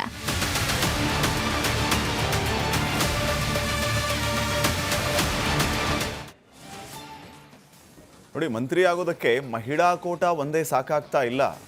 ಅಂತಾರಾಷ್ಟ್ರೀಯ ಮಟ್ಟದ ಲಾಬಿ ನಡೀತಾ ಇದೆ. ಜಾತಿ ಲೆಕ್ಕಾಚಾರವು ಮುನ್ನೆಲೆಯಲ್ಲೇ ಇದೆ. ಈ ಕಡೆ ಅಂತಾರಾಷ್ಟ್ರೀಯ ಲಾಬಿ, ದಲಿತ ಕೋಟಾದಡಿ ರೂಪಕಲಾ ಶಶಿಧರ್ ಭಾರಿ ಪ್ರಯತ್ನವನ್ನ ಮಾಡ್ತಾ ಇದ್ದಾರೆ. ಪಂಚಮಸಾಲಿ ಕೋಟಾದ ಅಡಿಯಲ್ಲಿ ಲಕ್ಷ್ಮೀ ಹೆಬ್ಬಾಳ್ಕರ್ ಅವರು ಕೂಡ ಪ್ರಯತ್ನ ಮಾಡ್ತಾ ಇದ್ದಾರೆ. ಇನ್ನ ST ಕೋಟಾದ ಅಡಿಯಲ್ಲಿ ಅನ್ನಪೂರ್ಣ ತುಕಾರಾಂ ಅವರು ಕೂಡ ಪ್ರಯತ್ನ ಮಾಡ್ತಾ ಇದ್ದಾರೆ. ಈ ಮಧ್ಯೆ ಆರತಿ ಕೃಷ್ಣ ಪರವಾಗಿ ಅಂತಾರಾಷ್ಟ್ರೀಯ ಪ್ರಭಾವಿ ಪ್ರಯತ್ನ ನಡೀತಾ ಇದೆ. ಇಷ್ಟೆಲ್ಲ ಲಾಭಿಗಳ ಮಧ್ಯೆ ಅಂತಿಮವಾಗಿ ಯಾರಾಗ್ತಾರೆ ಮಂತ್ರಿ ರತ್ನ, ಯಾವ ಮಹಿಳೆಗೆ ಅದೃಷ್ಟ ಖುಲಾಯಿಸುತ್ತೆ ಅನ್ನುವಂಥದ್ದು ಸದ್ಯಕ್ಕಿನ ಪ್ರಶ್ನೆ ಆಗಿದೆ. ನಾನು ನೇರವಾಗಿ ವೀರೇಂದ್ರ ಅವ್ರ ಹತ್ರ ಹೋಗ್ಬಿಡ್ತೀನಿ. ವೀರೇಂದ್ರ, ಏನು ಹೇಳಕ್ಕೆ ಬರ್ತಾ ಇದ್ದೀರಿ ನೀವು ಈ ವರದಿಯ ಮೂಲಕ ಮತ್ತು ಈ ಎಲ್ಲ ವಿಚಾರಗಳ ಮೂಲಕ? ನೇರವಾಗಿ ಹೇಳ್ತಾ ಇರೋದೇನು ಅಂತಂದರೆ, ನನಗನ್ಸಿದ್ದು ಲಕ್ಷ್ಮೀ ಹೆಬ್ಬಾಳ್ಕರ್ ಅವರು ಮಂತ್ರಿ ಆಗಲ್ಲ ಈ ಸಾರಿ ಅಂತ ನೀವು ಹೇಳೋದಕ್ಕೆ ಬರ್ತಾ ಇದ್ದೀರಿ, ಕರೆಕ್ಟಾ? ನಾನಲ್ಲ, ಗೋವಿಂದಣ್ಣವರು ರಾಹುಲ್ ಗಾಂಧಿ ಅವ್ರನ್ನ ಭೇಟಿಯಾಗಿ ಹೋಗಿದ್ರಲ್ಲ ಮೊನ್ನೆ, ಸಿದ್ದರಾಮಯ್ಯನವರು ಡಿ ಕೆ ಶಿವಕುಮಾರ್ ಎಲ್ಲ ಹೋದಾಗ ಅವಾಗ ರಾಹುಲ್ ಗಾಂಧಿ ಅವರು ಹೇಳಿದ್ರಂತೆ ಇವರಿಗೆ, ಸಿದ್ದರಾಮಯ್ಯ ಅವರಿಗೆ ಡಿ ಕೆ ಶಿವಕುಮಾರ್ ಅವ್ರಿಗೆ ಏನಂತ ನೋಡಿ, ಹಿಂದೆ ಯಾರ್ಯಾರು ಮಂತ್ರಿ ಇದ್ರು ಈ ಹಳೆ ಮುಖಗಳೆಲ್ಲ ಸ್ವಲ್ಪ ಬೇಡ, ಹೊಸ ಮುಖಗಳನ್ನು ತನ್ನಿ ಅಂತ ರಾಹುಲ್ ಗಾಂಧಿ ಅವ್ರು ಹೇಳಿದ್ದು. ನಾನು ಹೇಳಿದ್ರೆ ಕೇಳ್ಬಿಡ್ತಾರಾ ಡಿ ಕೆ ಶಿವಕುಮಾರ್ ಅವರು ಸಿದ್ದರಾಮಯ್ಯನವರು? ರಾಹುಲ್ ಗಾಂಧಿ ಹೇಳಿದ್ರೆ ಕೇಳಲೇಬೇಕಲ್ಲ. ಅಲ್ಲ ವೀರೇಂದ್ರ, ಈಗ ಆಯ್ತು, ಈಗ ನಿಮಗೆ ಹೇಳಿದವ್ರು ಯಾರು? ನಮಗೆ ಹೇಳಿದ್ರು ಗೋವಿಂದಣ್ಣರಿಗೆ ಹೇಳಿದಲ್ಲಿ. ಈಗ ನಾ ಗೋವಿಂದಣ್ಣನ ಜೊತೆ ಅಂತೂ ಮಾತಾಡ್ತಾ ಇಲ್ಲ, ಗೋವಿಂದಣ್ಣ ಅವರ ಪರಮ ಮಿತ್ರ ಆಗಿರುವಂತಹ ವೀರೇಂದ್ರ ಅವರು, ಸನ್ಮಾನ್ಯ ವೀರೇಂದ್ರ ಅವರ ಹತ್ರ ಜೊತೆ ಮಾತಾಡ್ತಾ ಇದ್ದೀನಿ. ನೀವು ನಮ್ಮನ್ನೇ ನಾನೀಗ ವೀರೇಂದ್ರ ನೀವು ಹೇಳಿದೀರಿ ಅಂತ ಅದರ್ಥ ಗೋವಿಂದಣ್ಣ ಅವ್ರು ಹೇಳಿದಾರೆ ಅಂದ್ರೆ ನೀವೇ ಹೇಳಿದಿರಿ ಅಂತ ಲೆಕ್ಕ. ಸರಿ ಪಾಟೀಲ್ರಿ, ಈಗ ಗೋವಿಂದಣ್ಣರ ಮೂಲಗಳಿಂದ ಬಂದಿರೋದು ಏನಂದ್ರೆ, ನೀವು ಹೇಳಿದ್ರಲ್ಲ ಅದೇ ಟ್ರ್ಯಾಕ್, ಕರೆಕ್ಟ್ ಟ್ರ್ಯಾಕ್ ನಿಮ್ದೇನು. ಲಕ್ಷ್ಮೀ ಹೆಬ್ಬಾಳ್ಕರ್ ಅವರು ಈ ಬಾರಿ ಅವ್ರ ಪ್ರಯತ್ನ ನಿರಂತರವಾಗಿದೆ, ಅವ್ರ ಪ್ರಯತ್ನ ಏನು ಬಿಟ್ಟಿಲ್ಲ. ಪಾಪ ಮೊನ್ನೆನೂ ಡೆಲ್ಲಿಗೆ ಹೋಗಿದ್ರು ಅವರು, ನೆನ್ನೆ ಅಲ್ಲ ಮೊನ್ನೆ ಅವರು ಡೆಲ್ಲಿಯಲ್ಲಿ ಇದ್ರು. ಮಲ್ಲಿಕಾರ್ಜುನ್ ಖರ್ಗೆ ಅವ್ರನ್ನ ಭೇಟಿ, ಅವ್ರ ಬರ್ಡೇ ಬೇರೆ ಇತ್ತಲ್ಲ ಅವತ್ತು, ಬೊಕ್ಕೆ ಎಲ್ಲ ಕೊಟ್ಟು ವಿಶ್ ಮಾಡಿನೂ ಬಂದರು. ಅಂದರೆ ಪ್ರಯತ್ನ ನಿರಂತರ ರಾಜಕಾರಣದಲ್ಲಿ. ಆದರೆ ಏನು ನಡೀತಾ ಇದೆ ಕಾಂಗ್ರೆಸ್ ಒಳಗೆ, ಅಲ್ಲಿ ಕಾಂಗ್ರೆಸ್ನ ಒಳನೋಟ ಏನಪ್ಪ ಅಂದರೆ, ಹೊಸ ಮುಖಗಳಿಗೆ ಹೆಚ್ಚು ಅವಕಾಶ ಕೊಡಬೇಕು. ಸೀನಿಯರ್ಸಿಗೆ ಕೊಟ್ಟರು ಕೂಡ ಇಲ್ಲಿ ಮತ್ತು ಒಂದೆರಡು ವಿಚಾರಗಳಿದೆ. ಏನು ಗೊತ್ತಾ ಪಾಟೀಲ್ರೆ, ಈಗ ಬೆಳಗಾವಿಯಲ್ಲಿ ಲಕ್ಷ್ಮಣ ಸವದಿ ಅವರಿಗೆ ಕೊಟ್ಟ ಮಾತು ಒಂದಿದೆಯಲ್ಲ, ಅದು ಕೂಡ ಅವರು ಲಿಂಗಾಯತ ಸಮುದಾಯದ ಕೋಟಾದ ಅಡಿಯಲ್ಲೇ ಅವರು ಕೂಡ ಬರೋದಲ್ಲ ಸಂಪುಟದೊಳಗೆ. ಆಲ್ರೆಡಿ 3 ಜನ ಇದಾರಲ್ಲ ಪಾಟೀಲ್ರೆ. ಹೌದು, ಶರಣ್ ಪ್ರಕಾಶ್ ಪಾಟೀಲ್ ಇದ್ದಾರೆ, ಈಶ್ವರ್ ಖಂಡ್ರೆ ಇದ್ದಾರೆ, ಎಂ ಬಿ ಪಾಟೀಲ್ ಇದ್ದಾರೆ. ಇನ್ನು ಎಷ್ಟು ಜನ ಕೊಡ್ಲಿಕ್ಕೆ ಸಾಧ್ಯ ಅನ್ನೋ ಲೆಕ್ಕಾಚಾರವೂ ಒಂದು. ಸೌದಿ ಅವ್ರಿಗೆ ಕೊಟ್ಟರೆ 4 ಆಯ್ತು ಪಾಟೀಲ್ರೆ. ಹಿಂಗಿರುವಾಗ ಮತ್ತೆ ಇನ್ನೂ ಒಂದು ಚರ್ಚೆ ನಾವು ನಿನ್ನೆ ಸ್ಟೋರಿಯಲ್ಲಿ ಡಿಸ್ಕಸ್ ಮಾಡಿದ್ವಿ. ಏನಂತ, ಉಪಮುಖ್ಯಮಂತ್ರಿ ಹುದ್ದೆ 2 ಸೃಷ್ಟಿ ಮಾಡಬೇಕು ಅಂತ ಇದ್ದಾರೆ. ಈಗ ಅದರಲ್ಲಿ ಮುಂಚೂಣಿಗೆ ಬಂದಿರುವಂತ ಹೆಸರು ಯಾವ್ದಪ್ಪ ಅಂದ್ರೆ, ಒಂದು ಜಾರಕಿಹೊಳಿ, ಇನ್ನೊಂದು M B Patil. Correct, M B ಪಾಟೀಲ್ರು. ಸೊ ಅಲ್ಲಿ ಉಪಮುಖ್ಯಮಂತ್ರಿ ಸ್ಥಾನವೂ ಕೂಡ ಒಂದು ವೇಳೆ ಲಿಂಗಾಯತ ಸಮುದಾಯ ಕೊಟ್ಟಿದ್ದೇ ಆದರೆ, ಆಗ ಅಂದರೆ ಲಿಂಗಾಯತ ಸಮುದಾಯಕ್ಕೆ ಎಷ್ಟು ಸ್ಥಾನಗಳನ್ನ ಕೊಡ್ತೀರಿ ಅನ್ನೋ ಪ್ರಶ್ನೆಗಳು ಬರುತ್ತೆ. ಇದ್ರ ಜೊತೆಗೆ ಇನ್ನೂ ಕೆಲವು ಹೆಸರುಗಳೆಲ್ಲ ಇದೆ ಪಾಟೀಲ್ರೆ. ಈಗ ಅಪ್ಪಾಜಿರಾವ್ ನೌಡ್ಗೌಡರು ಮತ್ತು ಯಶವಂತರಾಯಗೌಡ ಪಾಟೀಲ್ರು ಇಬ್ಬರಲ್ಲಿ ಒಬ್ರು ಆಗ್ತಾರೆ ಅಂತ ಬೇರೆ ಇದೆ. ಅವರಿಬ್ಬರ ಹೆಸರು ಕೂಡ ಲಿಸ್ಟಲ್ಲಿದೆ. ಇಬ್ಬರ ಪೈಕಿ ಒಬ್ಬರಿಗೆ ಸಿಗುತ್ತೆ ಅಂತೇಳಿ ಲಿಸ್ಟಲ್ಲಿದೆ ಆಲ್ರೆಡಿ. ಹಿಂಗಿರುವಾಗ ಎಷ್ಟು ಜನ ಕೊಡ್ಲಿಕ್ಕೆ ಸಾಧ್ಯ? ಇವರಿಬ್ಬರು ಕೂಡ ಹಿಂದೆ ಆಗಿಲ್ಲ. ಅಪ್ಪಾಜಿರಾವ್ ನಾಡಗೌಡರು ಭಾಳ ಸೀನಿಯರ್, ಅವರು ಸೀನಿಯರ್ ಮೋಸ್ಟ್ ಹಂಗೆ ನೋಡ್ಲಿಕ್ಕೆ ಹೋದ್ರೆ. ಮತ್ತೆ ಯಾವತ್ತೂ ರೆಬಲ್ ಅಂತಲೇ ಹೋದವರಲ್ಲ ಅವರು. ಈಗ ಈ ನನ್ನ ಲೆಕ್ಕಾಚಾರ, ಈಗ ಬೆಳಗಾವಿ ರಾಜಕಾರಣ ಅಂತಂದ್ರೆ ಎಂಥ ಲೆಕ್ಕದ ರಾಜಕಾರಣ ಅಂತ ಎಲ್ಲರಿಗೂ ಗೊತ್ತಿದೆ, ಇಡೀ ರಾಜ್ಯಕ್ಕೆ ಗೊತ್ತಿದೆ. ಅಷ್ಟು ಈಸಿಯಾಗಿ ಬಿಡುವಂಥ ರಾಜಕಾರಣ ಅಲ್ಲ ಬೆಳಗಾವಿದು. ಈಗ ಲಕ್ಷ್ಮೀ ಹೆಬ್ಬಾಳ್ಕರ್ ಅವರು ಈ ಎಲ್ಲ ಕಾರಣಗಳಿಂದ ಮಂತ್ರಿ ಸ್ಥಾನ ತಪ್ಪಿಸ್ಕೋತಾರೆ ಅನ್ನುವಂಥದ್ದು ಗೊತ್ತಾದರೆ ಲಕ್ಷ್ಮೀ ಹೆಬ್ಬಾಳ್ಕರ್ ಸುಮ್ಮನೆ ಕೂರ್ತಾರಾ ಅನ್ನುವಂಥದ್ದು ನನ್ನ ಮುಖ್ಯವಾದಂಥ ಪ್ರಶ್ನೆ. ಸುಮ್ಮನೆ ಕೂರೋದೇ ಇಲ್ಲ ಪಾಟೀಲ್ರೆ, ಅವ್ರು ಸುಮ್ಮನೆ ಕೂರೋದಿಲ್ಲ. ಏನು ಮಾಡ್ತಾರೆ ಹೇಳ್ತೀನಿ ಕೇಳಿ. ಇಲ್ಲಿ ಕ್ವೀನ್ಸ್ ರೋಡಲ್ಲಿ ಒಂದು ಕಚೇರಿ ಇದೆಯಲ್ಲ, ಅಲ್ಲೊಂದು ಕಾರ್ಯಾಧ್ಯಕ್ಷರ ಸ್ಥಾನ ಇದೆ. ಆ ಕಾರ್ಯಾಧ್ಯಕ್ಷರ ಕುರ್ಚಿ ಅದು ಖಾಲಿ ಇದೆಯಲ್ಲ, ಅಲ್ಲಿ ಏನಾಗಿದೆ ಈಗ ನೋಡಿ, ಮೊನ್ನೆ ಮುಖ್ಯಮಂತ್ರಿಗಳ ಪ್ರಧಾನ ಸಲಹೆಗಾರರಾಗಿ GC ಚಂದ್ರಶೇಖರ್ ಅವರು ನೇಮಕ ಆದರು. ನಿಜವಾಗಿಯೂ ಡಿ ಕೆ ಶಿವಕುಮಾರ್ ಅವರು ಮುಖ್ಯಮಂತ್ರಿ ಆಗಬೇಕಿದ್ರೆ ಅಲ್ಲಿ ಬೆನ್ನ ಹಿಂದೆ ನಿಂತು ಕೆಲವರೆಲ್ಲ, ಈಗ CM ಕ್ಯಾಂಪಿಂದ ಒಂದು ಪ್ಲಾನ್ ರೆಡಿ ಆಗ್ತಾ ಇರುತ್ತಲ್ಲ ಪಾಟೀಲ್ರೆ, ಅದರಲ್ಲಿ ಇವ್ರ ಪಾತ್ರವೂ ಇತ್ತು. ಅವರಲ್ಲಿ ಗೌರ್ಮೆಂಟಲ್ಲಿ ಹೋದ್ಮೇಲೆ ಇಲ್ಲೊಬ್ರು ಬೇಕಲ್ಲ ಪಾರ್ಟಿಯಲ್ಲಿ. ಸೊ ಲಕ್ಷ್ಮೀ ಹೆಬ್ಬಾಳ್ಕರ್ ಅವರು ನೀವು ಹೇಳ್ದಂಗೆ ಸುಮ್ಮನೆ ಕೂರೋದಿಲ್ಲ. ಇಲ್ಲಿ KPCC ಕಾರ್ಯಾಧ್ಯಕ್ಷರ ಸ್ಥಾನದಲ್ಲಿ ಬಂದು ಕುಳಿತು ಕಾರ್ಯತಂತ್ರಗಳನ್ನ ಮಾಡ್ತಾರೆ ಅನ್ನೋ ಚರ್ಚೆಯೂ ಕೂಡ ಕ್ವೀನ್ಸ್ ರೋಡಿನ ಕಚೇರಿಯಿಂದಲೇ, ಅಲ್ಲಿನ ಮೂಲಗಳಿಂದಲೇ ನಮ್ಮ ಗೋವಿಂದ ಅಣ್ಣರ್ ತಂದು ಕೊಟ್ಟಿದ್ದಾರೆ. ಅಲ್ಲಿ ಗುಸುಗುಸು ಈ ರೀತಿ ಕೇಳಿ ಬರ್ತಾ ಇದೆ ಪಾಟೀಲ್ರೆ. ಬಟ್ ವರ್ಕಿಂಗ್ ಪ್ರೆಸಿಡೆಂಟ್ ಲೆಕ್ಕಾಚಾರ ಅಂತೂ ಓಡಾಡ್ತಾ ಇದೆ. ನಾವು ಕೇಳ್ಪಟ್ವಿ, ಈಗ ಲಕ್ಷ್ಮೀ ಹೆಬ್ಬಾಳ್ಕರ್ ಅವರು ಇವನ್ ಮಂತ್ರಿ ಆಗಲೇ ಇಲ್ಲ, ಸರ್ವ ಪ್ರಯತ್ನಗಳನ್ನು ಮಾಡ್ತಾ ಇದ್ದಾರೆ, ಮ್ಯಾಕ್ಸಿಮಮ್ ಪ್ರಯತ್ನಗಳಾಗ್ತಾ ಇದೆ. ಲಕ್ಷ್ಮೀ ಹೆಬ್ಬಾಳ್ಕರ್ ಅವರು ಮಂತ್ರಿ ಆಗಲಿಲ್ಲ ಅಂತಂದರೆ ಕೊನೆ ಪಕ್ಷ ವರ್ಕಿಂಗ್ ಪ್ರೆಸಿಡೆಂಟ್ ಆಗೋದಕ್ಕೆ ಭಾರಿ ಪ್ರಯತ್ನಗಳು ನಡೀತಾ ಇದೆ ಅಂತ. ಆದರೆ ಅಲ್ಲೂ ಸಿಕ್ಕಾಪಟ್ಟೆ ಕಾಂಪಿಟೇಷನ್ ಇದೆ ಅಂತ ಕೇಳ್ಪಟ್ವಿ ನಾವು. ಈಗ ಯಾವ ಕೋಟಾದ ಅಡಿಯಲ್ಲಿ ಅಥವಾ ಯಾವ ಮಾನದಂಡಗಳ ಅಡಿಯಲ್ಲಿ ಲಕ್ಷ್ಮೀ ಹೆಬ್ಬಾಳ್ಕರ್ ಅವ್ರನ್ನ ಒಂದೋ ಮಂತ್ರಿ ಮಾಡ್ತಾರೆ, ಇಲ್ಲ ಅಂತಂದರೆ ವರ್ಕಿಂಗ್ ಪ್ರೆಸಿಡೆಂಟ್ ಅಂತ ಮಾಡ್ತಾರೆ? ಪಾಟೀಲ್ರೆ ನೋಡಿ, ಈಗ ಪಕ್ಷದ ಸಂಘಟನಾತ್ಮಕ ದೃಷ್ಟಿಯಿಂದ ನೋಡೋದಾದ್ರೆ ಆ ಹಿನ್ನೆಲೆಯಲ್ಲಿ ಕೇಳಿದ್ರಿಂದ ಅದನ್ನು ಹೇಳ್ಬಿಡ್ತೀನಿ. ಹಿಂದೆ ಇದೇ ಲಕ್ಷ್ಮೀ ಹೆಬ್ಬಾಳ್ಕರ್ ಅವರು ಮಹಿಳಾ ಕಾಂಗ್ರೆಸ್ನ ಅಧ್ಯಕ್ಷೆಯಾಗಿ ಕೆಲಸ ಮಾಡಿದರು. ಮಹಿಳಾ ಕಾಂಗ್ರೆಸ್ನ ಅಧ್ಯಕ್ಷೆಯಾಗಿ ಕೆಲಸ ಮಾಡಿದ ನಂತರವೇ ಅವರು ಮಂತ್ರಿ ಆಗ್ಲಿಕ್ಕೆ ಎಲಿಜಿಬಲ್ ಆಗಿದ್ದು. ಅಂದರೆ ಪಕ್ಷದ ಸಂಘಟನಾತ್ಮಕ ಕೆಲಸಗಳೇ ಕನ್ಸಿಡರೇಷನ್ಗೆ ಬರೋದು ಅಂತ. ಈಗ ಮತ್ತೆ ಏನು ಮಾಡ್ತಾ ಇದ್ದಾರೆ, ಬಹಳಷ್ಟು ಜನ ಸೀನಿಯರ್ಗಳನ್ನ ಪಕ್ಷದ ಕೆಲಸ ಕಳಿಸಿ ಅನ್ನುವಂಥ ಒಂದು ಡೈರೆಕ್ಷನ್ನು ಕೂಡ AICCಯ ಕಚೇರಿಯ ಮೂಲಗಳಿಂದ ಬಂದಿದೆ ನಮಗೆ. ನನಗೆ ಈ ಸಂಘಟನಾತ್ಮಕ ಅನ್ನುವಂಥ ಪದ ಹೇಳಿದ ತಕ್ಷಣ ನನಗೆ ನೆನಪಾಯ್ತು. ನೀವು ವರದಿಯಲ್ಲಿ ಬರೆದಿದ್ರು ನೋಡಿ, ಸ್ಯಾಮ್ ಪಿತ್ರೋಡ ಅವರು ಮತ್ತು ಆರತಿ ಕೃಷ್ಣ ಅವರು ಈ ಸಂಘಟನಾತ್ಮಕ ಒಡನಾಟದ ವಿಚಾರದಿಂದಾಗಿ ಹೌದು. ಸ್ಯಾಮ್ ಪಿತ್ರೋಡ ಅವರು ಆರತಿ ಕೃಷ್ಣ ಪರವಾಗಿ ಲಾಬಿ ಮಾಡ್ತಾ ಇದ್ದಾರೆ ಅಂತ. ಹೌದು. ಈ ಸಂಘಟನಾತ್ಮಕ ಒಡನಾಟ ಮಂತ್ರಿ ಮಾಡುವಷ್ಟರ ಮಟ್ಟಿಗೆ ಲಾಬಿ ಮಾಡೋದ್ರಲ್ಲಿ ಯಶಸ್ವಿ ಆಗ್ಬೋದು ಅಂತ ಅನ್ಸುತ್ತಾ ನಿಮ್ಗೆ? ಹೌದು, ಯಾಕೆ ಅಂತ ಹೇಳ್ತೀನಿ ಕೇಳಿ ಪಾಟೀಲ್ರೆ. ಏನು ಗೊತ್ತಾ, ಕೆಲವು ರ್ಯಾಪೋಗಳು ಹೇಗಿರುತ್ತೆ ಅಂದ್ರೆ ನಿಮ್ಗೆ ಎಲ್ಲರೂ ಸಿಗಲ್ಲ ಆ ನೆಟ್ವರ್ಕಿಗೆ. ಈಗ ಯಾವ ಕಾರಣಕ್ಕಾಗಿ ಶ್ಯಾಮ್ ಪಿಟ್ರೋಡ ಹಾಗೂ ಆರತಿ ಕೃಷ್ಣ ಅವರು ಒಂದೇ ನೆಟ್ವರ್ಕ್ ಅಲ್ಲಿ ಕೆಲಸ ಮಾಡ್ಲಿಕ್ಕೆ ಅವಕಾಶ ಸಿಕ್ತು ಅಂದ್ರೆ ಎರಡು ಕೂಡ ಫಾರಿನ್ ಅಫೇರ್ಸ್ ಪಾಟೀಲ್ರೆ. ಯಾಕಂದ್ರೆ ನೋಡಿ, AICCಯ ವಿದೇಶಾಂಗ ವ್ಯವಹಾರಗಳನ್ನೆಲ್ಲ ಶ್ಯಾಮ್ ಪಿಟ್ರೋಡ ಅವರು ನೋಡ್ಕೋತಾ ಇದ್ರು. ಓಕೆ. ಇವರು ಅನಿವಾಸಿ ಭಾರತೀಯ ವಿಂಗ್ ಇತ್ತಲ್ಲ, ಒಂದು ವಿಂಗ್ ಅನ್ನ ಇವ್ರು ನೋಡ್ಕೋತಾ ಇದ್ರು.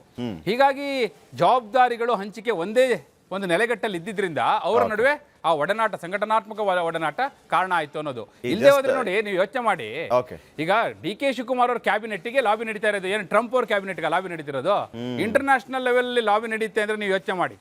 ಅಲ್ಲಿ ಸ್ಯಾಮ್ ಪಿಟ್ರೋಡ ಅವ್ರು ಕೂತ್ಕೊಂಡು ಫೋನ್ ಮಾಡಿ ಆರತಿ ಕೃಷ್ಣ ಅವ್ರು ತಗೋಬೇಕು ಅಂತೇಳಿ ಹೇಳ್ತಿದ್ದಾರೆ ಅಂತೇಳಿ ಅದೇ AICC ಕಚೇರಿಯ ಮೂಲಗಳು ಹೇಳುತ್ತೆ ಅಂದ್ರೆ, ನಮ್ ಗುಸುಗುಸು ಗೋವಿಂದಣ್ಣವ್ರ ಕಿವಿಗೆ ಅದು ಬೀಳುತ್ತೆ ಅಂದ್ರೆ, ಇನ್ನು ಯಾವ ಲೆವೆಲ್ಗೆ ನಡೀತಾ ಇದೆ ಲಾಬಿ ಯೋಚನೆ ಮಾಡಿ ಪಾಟೀಲ್ರೆ. ನಥಿಂಗ್ ಬಟ್ ಈಗ ಸಂಘಟನಾತ್ಮಕ ಒಡನಾಟ ನಿಮ್ಮಲ್ಲೂ ಮತ್ತು ಗೋವಿಂದಣ್ಣ ಅವ್ರ ಮಧ್ಯೆ ಹೆಂಗಿದೆ ಅಂತ ಹಂಗೆ ಅದು ನಾವು ಕೊಡುವ ಸುದ್ದಿಗಳ ಮೂಲಕ ನಿಮ್ ಕಣ್ಣಿಗೆ ಕಾಣಿಸ್ತಾ ಇದೆ ಪಾಟೀಲ್. ಇಂಟರ್ನ್ಯಾಷನಲ್ ಲೆವೆಲ್ ಸುದ್ದಿ ಕೊಟ್ಬಿಟ್ರು ನಮ್ ಗೋವಿಂದಣ್ಣ, ಅಲ್ಲಿ ಗುಸುಗುಸು ಬಂತು, ಇನ್ನೇನ್ ಬೇಕು ಹೇಳಿ.